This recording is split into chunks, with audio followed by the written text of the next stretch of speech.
Alléluia.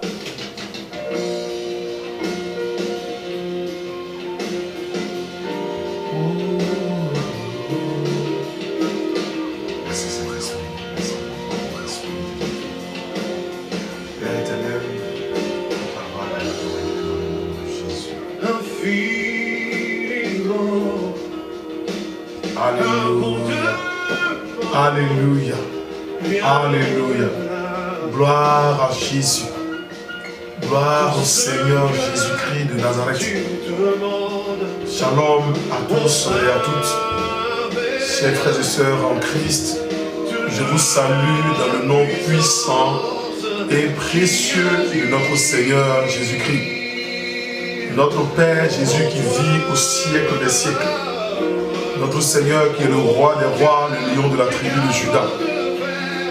Notre Père qui est l'étoile brillante du matin. Il vient à travers ce moment nous parler. Au nom de Jésus, je voudrais que tu disposes un temps, un moment pour écouter la parole de ton Dieu. Cette parole qui t'apportera le bonheur et la joie au nom de Jésus. Je voudrais que tu baisses ta tête là où tu es parce que nous avons un Dieu qui fera tout pour toi à travers cette vidéo. Il accomplira tout pour toi ce jour. Mais bien avant, je voudrais qu'on baisse la tête pour qu'on puisse remettre ce moment entre ses mains. Baisse aussi la tête là où tu es chez toi. Et prie avec nous dans le nom puissant de Jésus-Christ de Nazareth. Père éternel, mon Dieu, mon roi, Dieu trois fois saint, je bénis ton nom, je te rends grâce. Tu es le Dieu de nos pères, Abraham, Isaac et Jacob. Nous te disons merci pour ce moment de partage avec nos frères et sœurs. Seigneur, que ce moment soit sous le contrôle du Saint-Esprit. Que ta parole, Seigneur, soit inspirée. Seigneur, crois et que moi je diminue en ce lieu au nom de Jésus. Crois et que ta parole puisse convaincre quelqu'un et que ta parole puisse guérir quelqu'un. Que ta parole puisse apporter le bonheur dans un couple. Que ta parole puisse apporter la guérison dans un couple, dans un foyer. Que ta parole puisse guérir un malade dans un hôpital en ce moment. Dans le nom puissant et glorieux de Jésus. Amen. Voilà ce qui est bien fait. Je suis toujours très heureux de vous retrouver, de vous savoir encore si nombreux en train de nous suivre à travers nos séries de vidéos qui nous donnera toujours la joie. Ces vidéos sont inspirées par le Saint-Esprit. Je suis sûr que autant que nous sommes dans la foi, nous avions besoin que la parole, nous avons besoin de ce que la parole nous aide toujours à reprendre notre position, à quitter nos moments de faiblesse pour retrouver des positions de force dans la foi.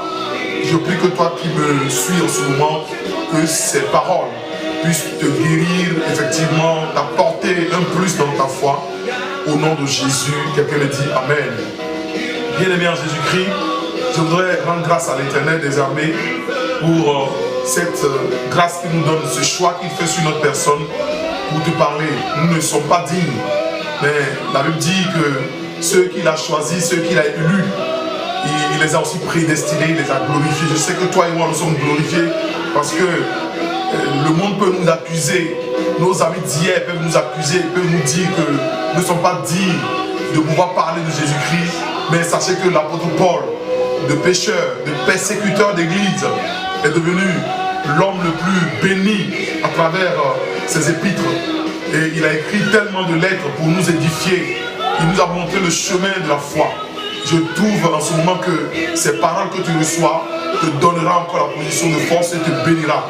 Toi qui es en Europe, nos amis qui nous suivent en Europe, nos amis qui nous suivent en Australie, nos amis qui nous suivent au Bénin, nos amis qui nous suivent même ici à Abidjan, nous voulons vous bénir dans le nom de Jésus et vous disposer à partager cette parole que je voudrais vraiment lire ensemble avec vous. Nous allons tout de suite, sans transition, aller dans la parole, dans la Bible, et nous allons parler d'une situation qui a amené un chef, qui a amené une femme à à retrouver sa santé, à retrouver sa joie, à retrouver sa paix. Je ne sais pas ce que tu vis en ce moment, mais le Seigneur m'a dit particulièrement à travers plusieurs songes, plusieurs révélations, que même en étant à l'église, nous n'avons pas encore la joie.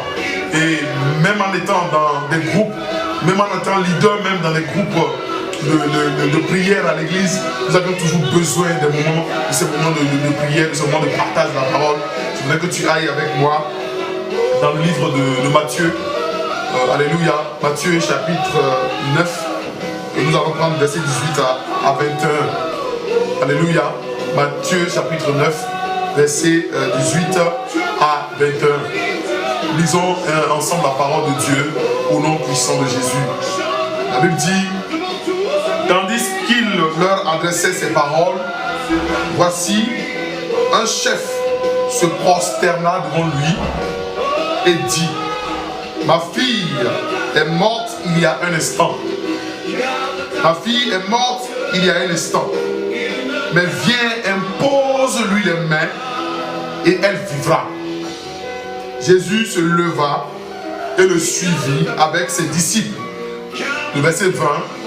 Et voici une femme atteinte d'une perte de sang depuis 12 ans s'approcha par derrière et toucha le bord de ses vêtements. Le verset 21. Car elle disait en elle-même: si je puis seulement toucher son vêtement, je serai guéri. Alléluia. Alléluia. Gloire à Jésus. Gloire à Jésus. Je voudrais que tu relises encore la parole avec moi parce que je voudrais que cette parole nous pénètre, nous touche notre cœur véritablement. Matthieu chapitre 9, verset 18 à 21. Je reprends la parole. Il dit: tandis qu'il leur adressait ces paroles, voici un chef arriva, se prosterna devant lui, devant Jésus, et dit: ma fille est morte il y a un instant, mais viens, impose-lui les mains et elle vivra. Jésus se leva et le suivit avec ses disciples. Alléluia.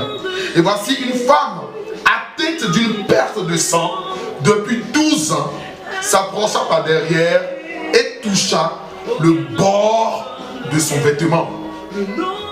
Car elle disait en elle-même: si je puis seulement toucher son vêtement, je serai guéri. Quelle parole puissante. Alléluia. Alléluia. Le nom de Jésus est plus puissant que tout nom. Le nom de Jésus est plus glorieux que tout nom. Et nous voyons toute la dimension surnaturelle que revêt ce nom à travers ce passage que nous venons de lire ensemble. Pourquoi je le dis ainsi? Beaucoup aujourd'hui sont dans la foi. Beaucoup sont à l'église, mais traînent beaucoup de maladies, prennent beaucoup de situations, traînent beaucoup de difficultés. Et pourquoi les difficultés perdurent?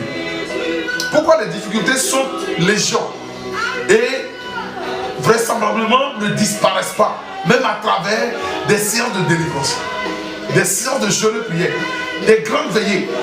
On constate de façon générale que les mêmes problèmes demeurent. Il y a un fait que le Seigneur nous révèle à travers sa parole ici. Il y a un chef dont sa fille est morte. On parle de mort. Aujourd'hui, il y a la mort physique, la mort de corps, la mort de l'âme, la mort de l'esprit, la mort dans tes entreprises, la mort même dans ta vie spirituelle en général. Alléluia. Alléluia. Mais il y a une situation ici que je voudrais que tu reçoives avec moi, pour que le Seigneur puisse rapidement opérer ta guérison. Le chef a compris un fait. Il est allé vers Jésus-Christ. Il a pris une décision. Il a dit: il faut que j'aille voir le Père. Et il dit: voici, ma fille est morte il y a un instant. Mais viens, impose-lui les mains. Impose-lui les mains. Et elle vivra. Il avait une certitude que si Jésus-Christ touche la vie de sa fille, bien que la mort s'est déjà emparée de la vie de sa fille, que sa fille vivra. Je ne sais pas quelle est la situation que tu traverses, qui s'apparente à une situation de mort ou une situation de fin de ta vie. Jésus-Christ, il t'interpelle à travers ces paroles, à travers la vie de ce chef, à travers cette caricature. Il te dit, tu dois prendre une décision. Aller vers celui qui peut imposer les mains. Pas un serviteur de Dieu, mais Jésus-Christ qui peut descendre dans sa divinité au milieu de cette tempête que tu traverses et imposer ou mettre sa main sur ta vie. Et tu vivras. Parce que le chef a dit, et ma fille vivra. Quand toi, le Seigneur Jésus-Christ, tu viendras. Et aussitôt Christ a suivi ce chef, ce temps avec ses disciples pour aller opérer le miracle au nom du Père qui est dans les cieux. Parce que celui qui l'a invité avec un cœur sincère.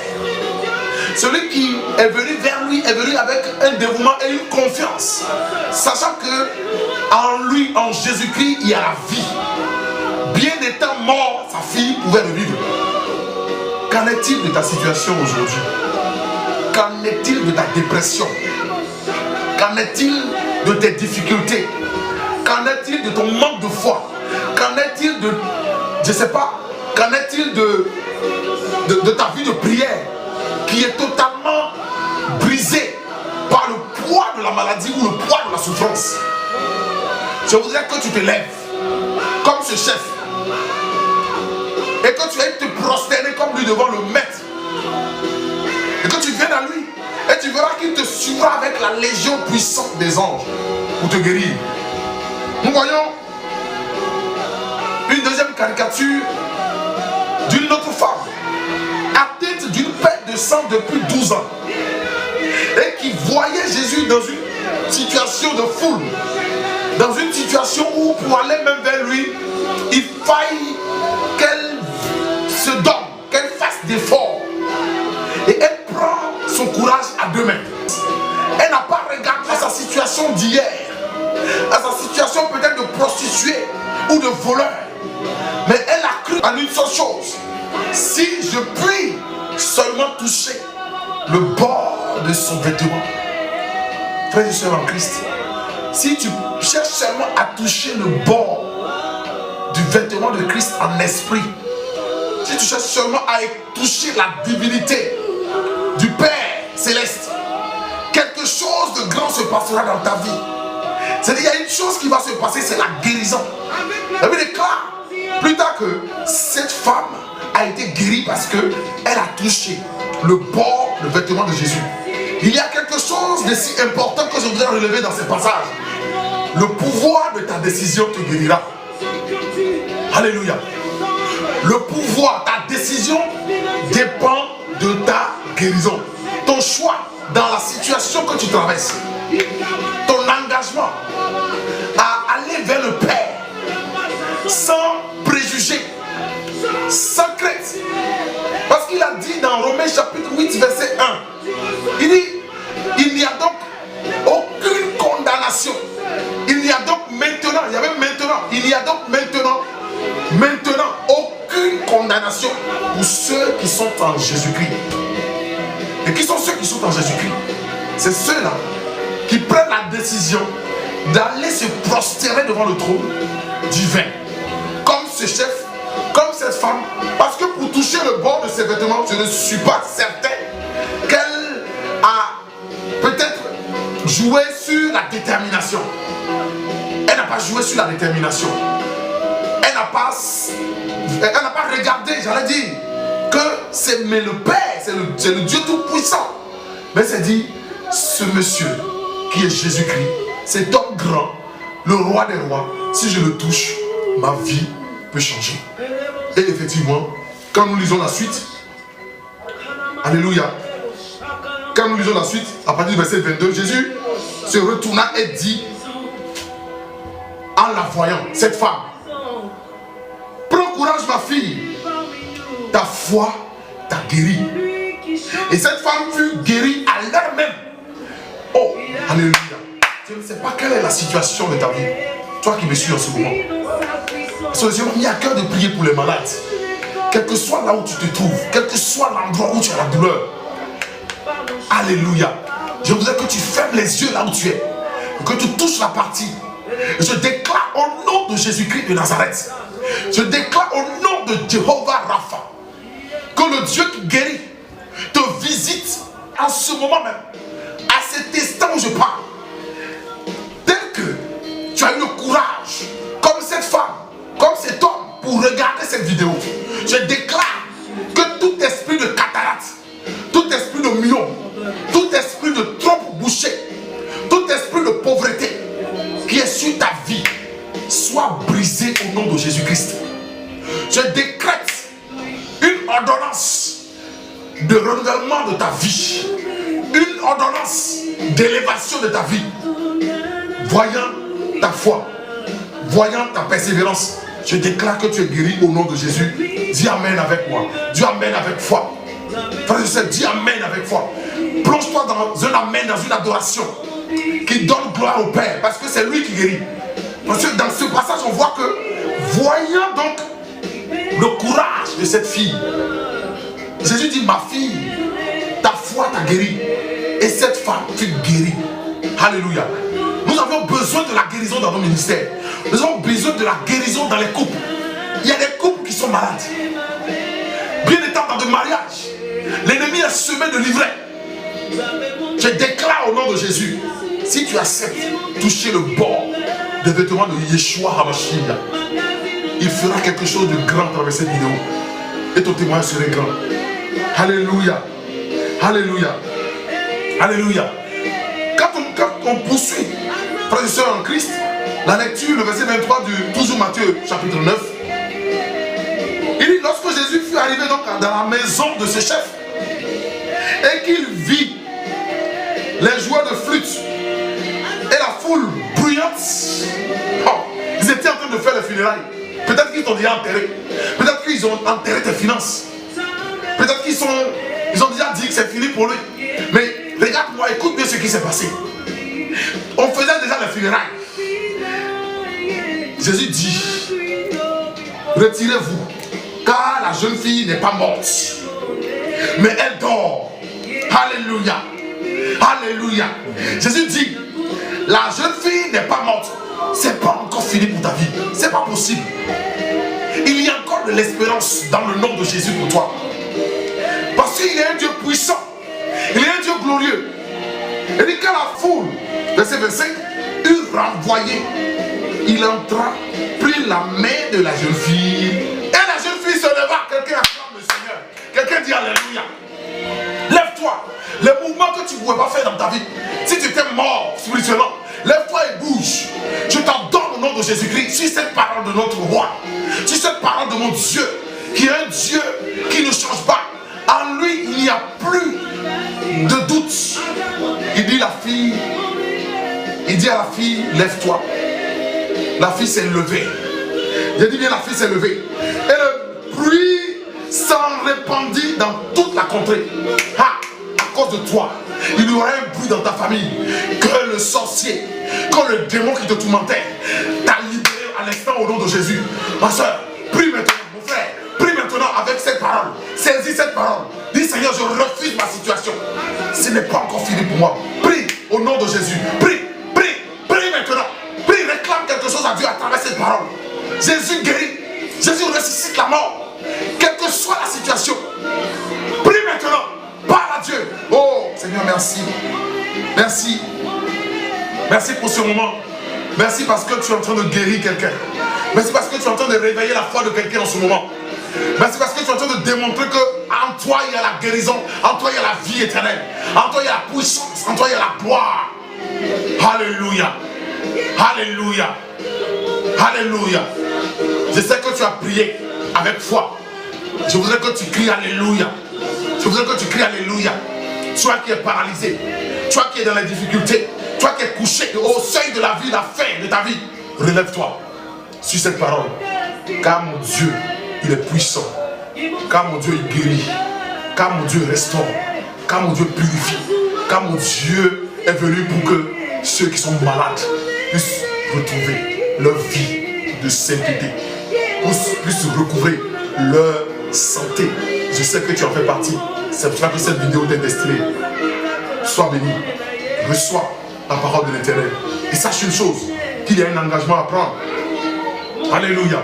Il y a un engagement que tu dois prendre. Tu dois te décider. Comme ce chef, il est allé se prosterner devant Jésus. Comme cette femme, elle est allée toucher le bord de ses vêtements. Alléluia. Et elle a été guérie. Je ne te parle pas de condition. Il n'y a pas de condition. Ça n'a pas de prix.